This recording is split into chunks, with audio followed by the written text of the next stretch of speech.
ذکر حق کے نور سے روشن ہے اس کی صبح و شام، اس کے ہر گوشے میں گونجے حق تعالیٰ کا کلام، یہ ادارہ مجلس تعلیم القرآن جس کا نام۔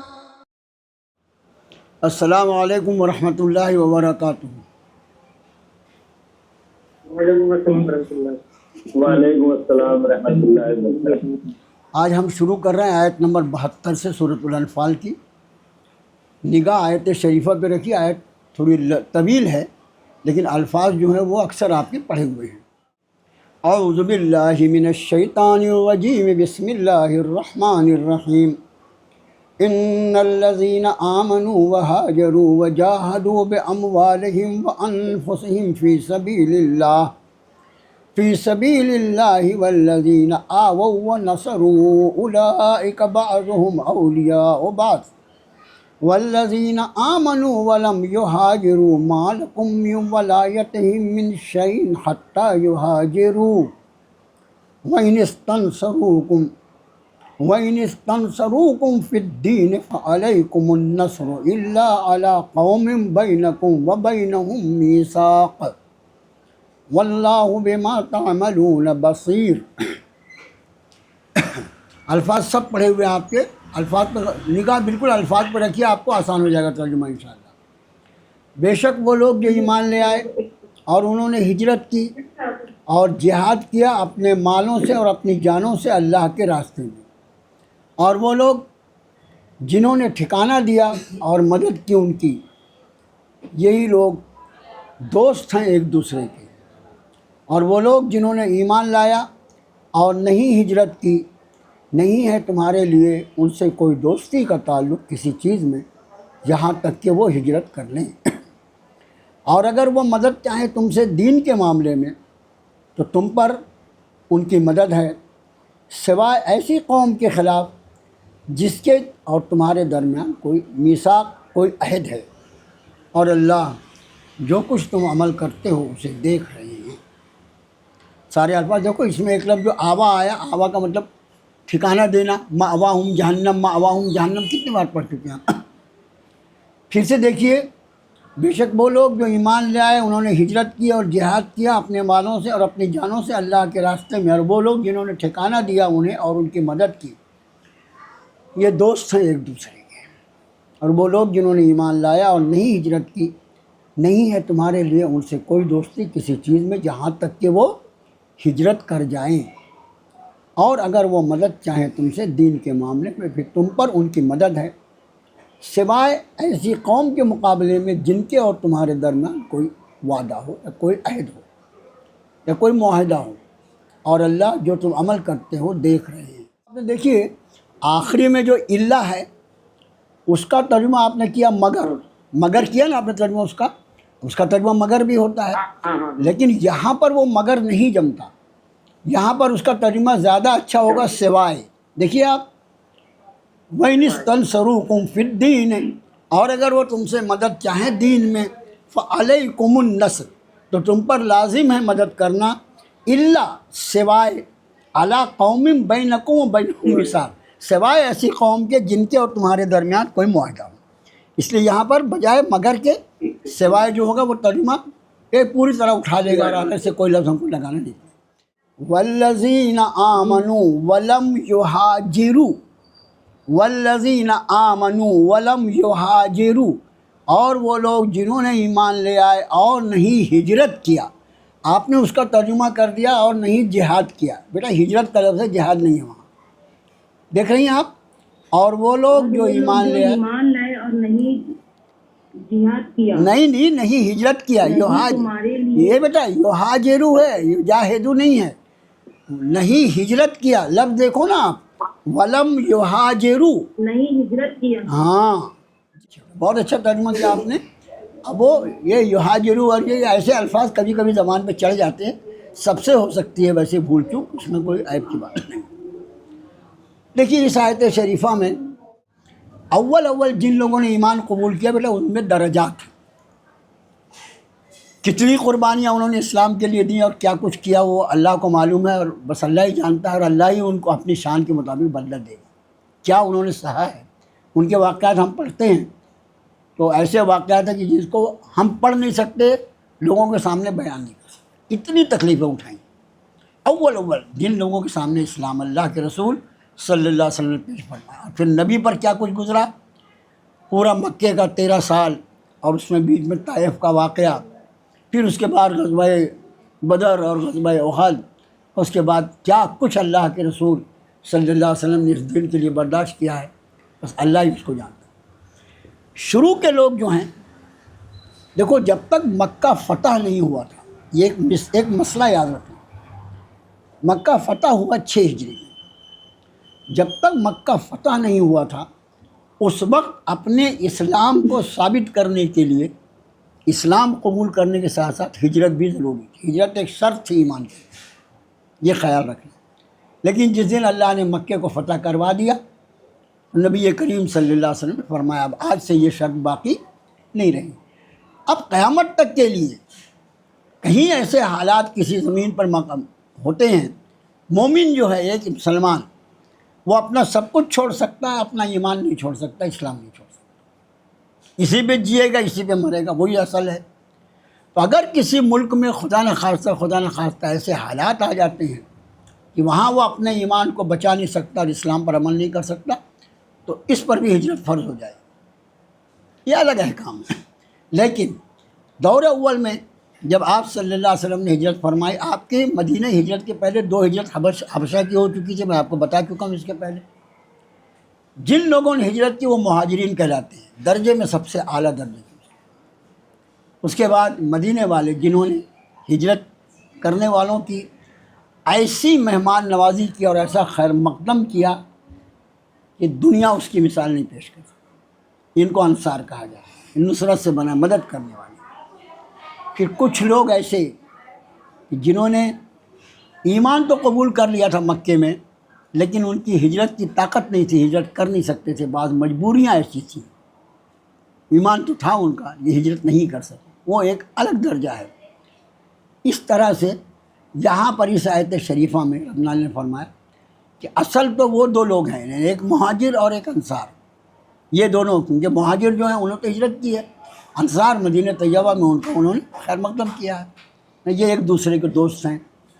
اور اس کے بعد میں جو لوگ ایمان نہیں لے آئے اور نہیں ہجرت کی ان سے تمہارا دوستی کا تعلق نہیں، ان کو بھی ہجرت کرنا چاہیے، لیکن ان کے ہجرت نہ کرنے کے بعد بھی تم سے ان سے اتنا تعلق ہے کہ اگر کسی معاملے میں، دین کے معاملے میں تمہاری مدد کیا ہے تو تم کو ان کی مدد کرنا پڑے گا، اس لیے مسلمان ہیں۔ قرآن نے کہا فَعَلَيْكُمُ النَّصْرُ، تم پر ان کی مدد کرنا ضروری ہے، إِلَّا عَلَىٰ قَوْمٍ بَيْنَكُمْ بَيْنَهُمْ مِيثَاقٌ، ہاں مگر کسی ایسی قوم کے خلاف اگر وہ تمہاری مدد چاہتے ہیں جس قوم سے تمہارا پہلے سے معاہدہ ہو چکا ہے تو تم مدد نہیں کرو، یہ اسلام ہے۔ ظاہر ہے کہ کون سے قبیلے کے خلاف وہ مدد چاہیں گی جو اسلام دشمن ہوگا، لیکن اس کے بعد بھی اگر تمہارا کوئی ان سے عہد ہو چکا ہے ان کے خلاف مدد نہیں کر سکو گے، اس لیے کہ ان سے کہہ دو کہ بھائی ہمارا ان سے معاہدہ ہو چکا ہے، ہم ان کے خلاف تمہاری مدد دیں۔ یہ مسائل تھی۔ اب اگلے آیت شریفہ دیکھو، والذین کفروا بعضهم اولیاء بعض الا تفعلوه تکن فتنة فی الارض وفساد کبیر۔ والذین کفروا، اور وہ لوگ جنہوں نے کفر کیا، بعضهم اولیاء بعض، وہ ایک دوسرے کے دوست ہیں، بعضهم بعض ان کے، اولیاء دوست، بعض کے، وہ ایک دوسرے کے دوست ہیں۔ ہمارا لفظی ترجمہ، جس طرح ایمان والوں کا کیا رشتہ ہے، قرآن نے کہا انما المؤمنون اخوہ، سارے ایمان والے بھائی ہیں۔ پوری دنیا میں کہیں کسی مسلمان کو کچھ ہوتا ہے، کیوں طرز ہوتا ہے، ہم کو کیوں تکلیف ہوتی، اللہ نے ہمارا بھائی کا رشتہ رکھا ہے۔ جس طرح پوری امت مسلمہ ایک رشتے میں ہے، اسی طرح یہاں فرمایا والذین کفروا بعضهم اولیاء بعض، اور وہ لوگ جو کفر کرنے والے ہیں وہ بھی ایک دوسرے کے دوست ہیں۔ الا تفعلوہ، اب اللہ کا ترجمہ ہے اگر تم نہیں کرو گے اسے، یعنی کون سا، وہ جو حکم پچھلے آیت میں دیا گیا ہے کہ تمہارے ایمان والے بھائی پر اگر کوئی ظلم ہوتا ہے تم کو اس کی مدد کرنا پڑے گا، فرمایا الا تفعلوہ، اگر تم ایسا نہیں کرو گے تکن فتنۃ فی الارض، تکن بھائی کن سے ہے، ہوگا فتنہ زمین میں، وہ فساد کبیر، اور بہت بڑا فساد۔ اور وہ لوگ جنہوں نے کفر کیا وہ ایک دوسرے کے دوست، اگر تم ایسا نہ کرو گے تو پھر زمین میں زبردست فساد فتنہ اور فساد ہوگا۔ فتنہ اور فساد ایک ساتھ بھی کر سکتے ہیں، دونوں لفظ ہیں وہاں۔ وہ لوگ جنہوں نے کفر، اور وہ لوگ جنہوں نے کفر کیا وہ ایک دوسرے کے دوست، اگر تم ایسا نہ کرو گے تو ہوگا زمین میں زبردست فتنہ اور فساد۔ والذین آمنوا وہاجروا وجاہدوا فی سبیل اللہ والذین آووا ونصروا اولئک هم المؤمنون حقا لہم مغفرۃ ورزق کریم۔ اور وہ لوگ جنہوں نے ایمان لایا اور انہوں نے ہجرت کی اور جہاد کیا اللہ کے راستے میں، اور وہ لوگ جنہوں نے ٹھکانہ دیا اور مدد کی ان کی، یہی لوگ حقیقی مومن ہیں، یہی لوگ سچے مومن ہیں۔ ان کے لیے مغفرت بھی ہے اور عزت والی روزی۔ جو لوگ ایمان لائے، ہجرت کی اور اللہ کے راستے میں جہاد کیا، اور جن لوگوں نے پناہ دی اور مدد کی، وہی سچے مومن ہیں، وہی سچے مسلمان ہیں۔ ان کے لیے بخشش اور بہترین روزی ہے۔ آخری آیت سورۃ الانفال کی، والذین آمنوا من بعد وہاجروا وجاہدوا معکم فاولئک منکم وَأُولُو الْأَرْحَامِ بَعْضُهُمْ أَوْلَىٰ بِبَعْضٍ فِي كِتَابِ اللَّهِ إِنَّ اللَّهَ بِكُلِّ شَيْءٍ عَلِيمٌ۔ اور جو لوگ بعد میں ایمان لائے، والذین آمنوا من بعد، اور جو لوگ بعد میں ایمان لے آئے اور ہجرت کی اور جہاد کیا، وہ بھی تم لوگوں میں سے ہیں، معکم تمہارے ساتھ ہیں، سوری جاہدوا معکم ان کے ساتھ، تمہارے ساتھ جہاد کیا، فاولئک منکم یہ بھی تمہارے ساتھ ہیں، وَأُولُو الْأَرْحَامِ بَعْضُهُمْ أَوْلَىٰ بِبَعْضٍ فِي کتاب۔ اولو الارحام، دیکھو رحم کی جمع ارحام ہے، اور رحم جو ہے وہ جسم کے اس حصے کو کہا جاتا ہے جس میں اللہ تعالیٰ بچے کی پرورش فرماتے ہیں، بچے کو پالتے ہیں ماں کے پیٹ میں، اس حصے کو کہا جاتا ہے، تو اس کی جمع ارحام ہے۔ تو اولو الارحام کا مطلب ہوگا ایک دوسرے کے رشتہ دار۔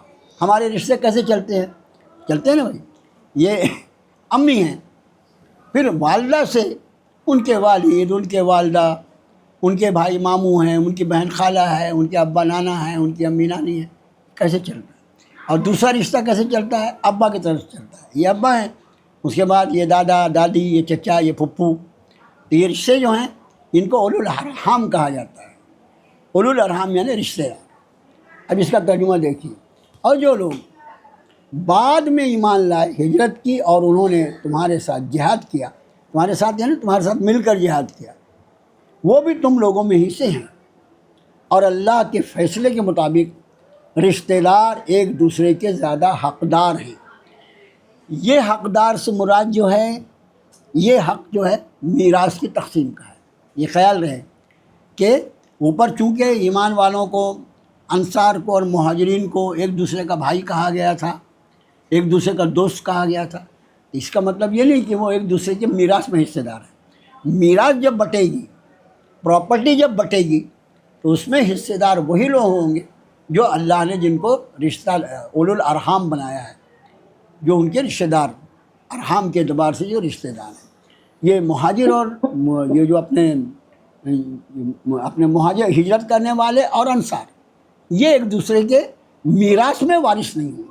اس لیے فرمایا کہ اور جو لوگ بعد میں ایمان لائے، ہجرت کی اور انہوں نے جہاد کیا، وہ بھی تم لوگوں میں سے ہیں، معکم تمہارے ساتھ ہیں، اور اللہ کے فیصلے کے مطابق، فی کتاب اللہ کا ترجمہ ہم پہلے کر رہے ہیں، اللہ کے فیصلے کے مطابق رشتہ دار ایک دوسرے کے زیادہ حقدار ہیں۔